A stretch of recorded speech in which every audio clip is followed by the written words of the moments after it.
श्रीमद् भागवत महापुराण महात्म्य 5:42-52। सर्वे ब्रुवन् प्रयत्नेन कर्तव्यं सुकरं त्विदं गोकर्णो निश्चयं कृत्वा वाचनार्थं प्रवर्तितः। तत्र संश्रवणार्थाय देवग्रामजना ययुः पङ्गवन्धः वृद्धमन्दाश्च तेऽपि पापचयायवे।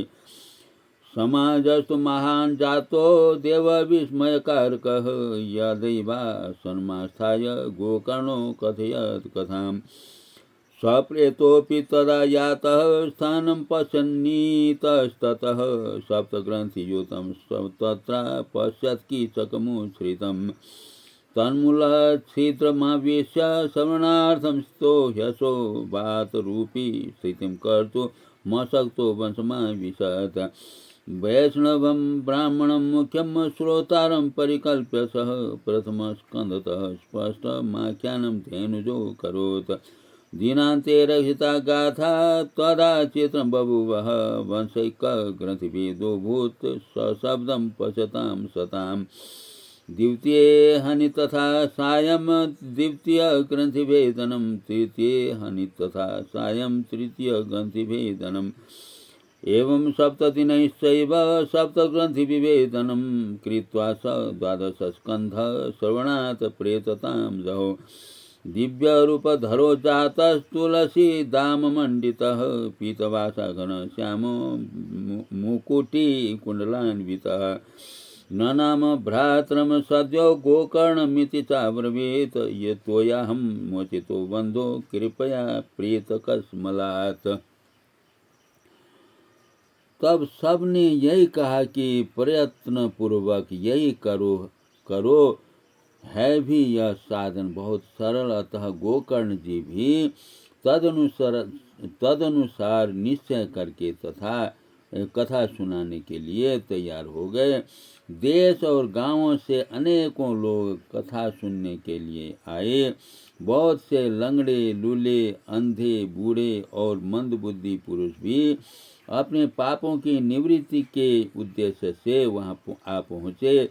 इस प्रकार वहां इतना भीड़ हो गया कि उसे देखकर देवताओं को भी आश्चर्य होता था। जब गोकर्ण जी व्यास गद्दी पर बैठकर कथा कहने लगे तब वह प्रेत भी वहां आ पहुंचा और इधर उधर बैठने के लिए स्थान ढूंढने लगा। इतने में ही उसकी दृष्टि एक सीधे रखे हुए 7 गांठ के बांस पर पड़ी। उसी के नीचे के छिद्र में घुसकर वह कथा सुनने के लिए बैठ गया।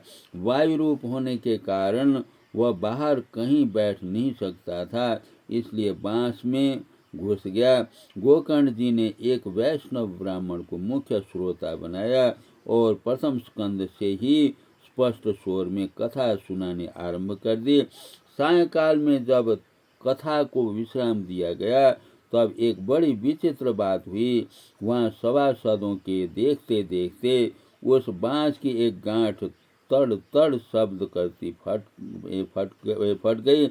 इसी प्रकार दूसरे दिन सायंकाल में दूसरी गांठ फटी और तीसरे दिन उसी समय तीसरी। इस प्रकार 7 दिनों में 7 गांठों को फोड़कर धुंधकारी 12 स्कंधों के सुनने से पवित्र होकर प्रेत योनि से मुक्त हो गया और दिव्य रूप धारण करके सबके सामने प्रकट हुआ। उसका मेघ के समान श्याम शरीर पीतांबर और तुलसी की मालाओं से सुशोभित था तथा सिर पर मनोहर मुकुट और कानों में कमनीय कुंडल झिलमिला रहे थे।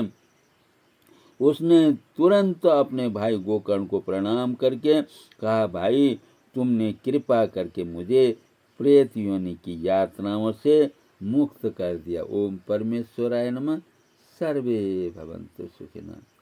ओम नमः।